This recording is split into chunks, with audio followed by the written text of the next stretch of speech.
코로나 이후로 상대적으로 되게 쉽게 많은 분들이 기술 이민 초청장을 받다 보니까 어느 순간 기술 이민에 대한 난이도가 좀 쉽다고 판단하시는 분들이 많이 생겨났는데 실제로 지금은 예전처럼 그렇게 쉽지는 않다. 즉 이런 부분은 앞으로 트렌드화 되지 않을까. 482를 받은 분이 모두 186 비자들 트랜지션 스트림을 통해서 다 받을 수 있을까. 이 부분은 우리가 진지하게 한번 들여다봐야 될.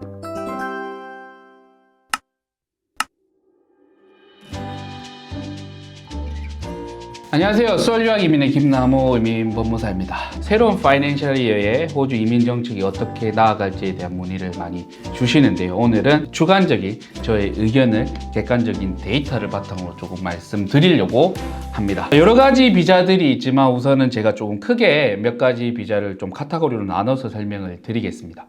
첫 번째 이제 포인트 테스트 베이스로 하는 기술 이민 같은 경우에 아마 올해는 많은 분들이 어려움을 겪었을 것으로 저는 생각이 됩니다. 저희 같은 경우에도 작년, 재작년에 비해 초청장을 받아서 영주권까지 도와드렸던 학생들의 수는 거의 반토막이 났습니다. 전반적으로 189 비자 같은 경우에는 실제로 2번 정도의 인비테이션 라운드만 돌았고, 주정부 후원 같은 경우에도 주별로 되게 스트릭한 어세스먼트를 바탕으로 생각보다 많은 분들이 쉽게 주정부 후원 초청장을 받지는 못했던 한 해였던 것 같습니다. 결과적으로 말씀드리면 내년 파이낸셜 이어도 비슷한 형태의 트렌드가 계속해서 유지되지 않을까 저는 조심스럽게 예상을 됩니다. 하지만 그런 비슷한 트렌드 안에서 여러분들이 반드시 눈여겨보셔야 될 부분은 저밀도 지역에 대한 혜택이 조금은 강화되지 않을까 저는 그렇게 생각을 합니다. 물론 190이라든지 491 같은 쿼터 편성 자체가 세퍼레이트 하게 되지만 491 비자에 대한 옵션을 반드시 고민을 하셔야 되는 시점이 다시 왔다. 코로나 전에도 여러분들이 컴피티션을 바탕으로 어렵게 인비테이션을 받았었어요. 그런데 코로나 이후로 상대적으로 되게 쉽게 많은 분들이 기술 이민 초청장을 받다 보니까 어느 순간 기술 이민에 대한 난이도가 조금 쉽다고 판단하시는 분들이 많이 생겨났는데 실제로 지금은 예전처럼 그렇게 쉽지는 않다. 그래서 포인트를 어떻게 늘려갈지에 대한 것들, 그 다음에 아직 유학을 시작을 안 하셨다면 앞으로 호주가 어떤 직업군에게 조금 더 많은 기회를 줄지에 대한 꼼꼼한 체크가 필요하지 않나 그렇게 생각이 됩니다. 올해를 바탕으로 들여다보면 재생에너지 관련, 엔지니어링 관련, 헬스케어 쪽, 컨스트럭션 관련된 직업군이 상대적으로 낮은 점수로 인비테이션이 많이 받았던 그런 한 해였던 것 같다라는 생각이 듭니다. 주정부 후원 같은 경우에는 대부분의 주가 샐러리 정보를 요청하는 주가 있었습니다. 퀸즐랜드, 빅토리아뿐만 아니라 이제 샐러리에 대해서 어느 정도 고려를 하겠다. 즉 이런 부분은 앞으로 트렌드화 되지 않을까. 같은 직업군이라도 포인트가 조금 더 높더라도 정말 스킬을 바탕으로 조금 높은 고연봉을 갖고 있는 분이라면 오히려 인비테이션을 받을 확률이 좀 높아지지 않을까 저는 그렇게 생각을 하고 있습니다. 즉 기술 이민 유학들이면 전반적인 트렌드는 올해와 비슷할 거지만 그 안에서 저밀도 지역에 대한 혜택, 그 다음에 저밀도 지역 비자 491에 대한 중요성이 높아질 것 같고, 그 다음에 포인트를 높이는 거 정말 포커스를 많이 두셔야 되고, 마지막으로 주정부 후원은 샐러리적인 부분이 가장 큰, 가장 중요한 요소가 되지 않을까 그렇게 생각이 됩니다. 자, 그 다음에 인플로이어 스폰서 비자 같은 경우에는 여러분들이 정말 조금 생각을 좀 해보셨으면 좋겠어요. 지금 저희도 사실은 SID 비자, 482 비자로 인해서 정말 많이 바쁜 상황이에요.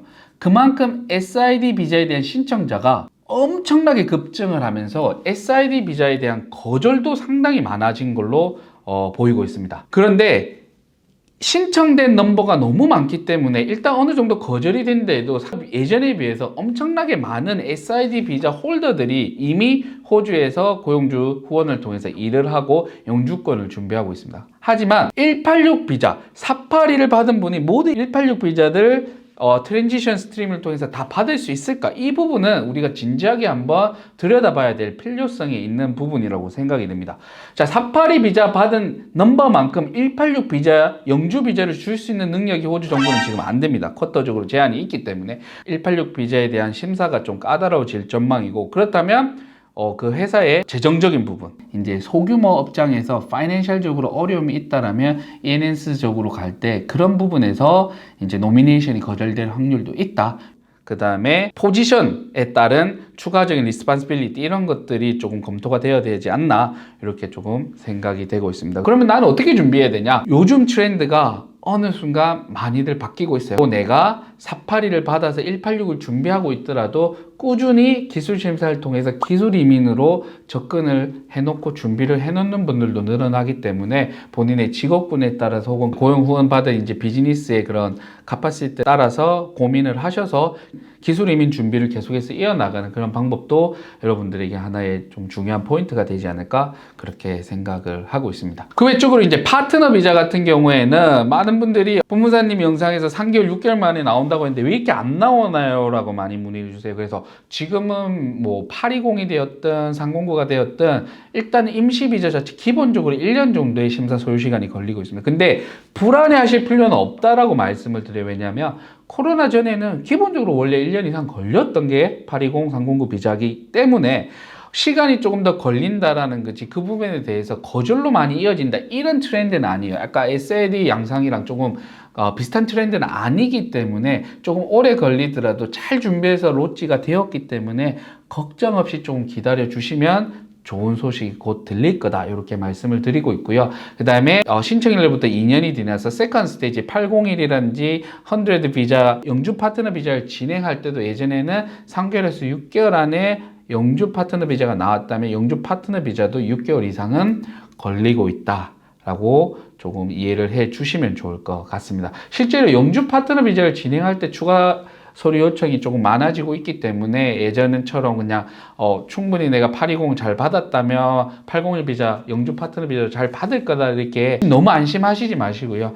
두 분이 이제 임시 파트너 비자로 있는 기간 동안에 차곡차곡 이제 801 비자에 영주 파트너 비자에 도움이 될 만한 에비던스들은 파일화시켜서 잘 모아 놓으시는 것도 좀 중요하지 않나 이렇게 생각을 하고 있습니다. 자, 이렇게 보면 저희 학생들이 진행하는 대부분의 영주 비자 옵션은 포인트 베이스 스킬드 비자, 임플로이어 스폰서 베이스드 스킬드 비자, 그 다음에 패밀리 릴레이션 바탕으로 하는 파트너 비자 3개에 대해서 조금 간략한 저희 예상 을 조금 알려드렸는데요. 정확하지 않을 수도 있고 또 어떻게 급변할 수도 모르기 때문에 제가 이렇게 조금은 조심스럽게 영상을 만드는 부분이 있지만 명확한 거는 예전만큼 코로나 직후만큼 쉽게 영주 비자가 승인되지는 않을 거고 인비테이션이 나올지는 않을 것 같습니다. 그래서 직업군에 따라서 빠르게 임시 비자, 482, SID 비자 같은 거 옮겨 탈 수 있는 건 최대한 빨리 올려 타 놓고 거기서 또 ENS 무조건 개런티라고 생각하지 마시고 좀 다른 추가적인 준비 사항을 할 수 있는 직업군이라면 해서 빨리 영주 비자로 전환을 하시는 것도 괜찮을 거예요. 특히 IT 섹터 쪽이라든지 널싱 쪽에서 482로 옮겨갔던 분들은 거기서 다시 기술 190이라든지 189로 전환해서 영주 비자를 받았던 사례들이 워낙 많기 때문에 이런 부분은 조금 고민을 하셔서 조금 더 빨리 영주 비자를 전환할 수 있는 옵션을 계속 열어 놓으라 이렇게 조금 말씀을 드리고 싶습니다. 오늘 뭐 앞으로 이어질 그 내년 2025-26년 회계연도의 이민 트렌드에 대해서 간단하게 제가 예상을 한번 해봤고요. 관련해서 궁금하시거나 관련을 바탕으로 유학을 준비하시는 분들은 언제든지 저희 소울 유학 이민으로 문의를 주셔서 처음부터 유학이 목적이 아닌 이민을 목적으로 하는 플랜을 좀 세우셔서 처음부터 이민을 좀 준비해가는 그런 플랜을 적용을 해서 잘 준비를 하셔야지만 이제 성공 확률을 높일 수 있다 이렇게 이해를 하시고 준비를 해주시면 될 것 같습니다. 언제든지 저희 카카오 채널을 통해서 문의 주시면 빠르게 답변을 드릴 수 있도록 하겠습니다. 감사합니다.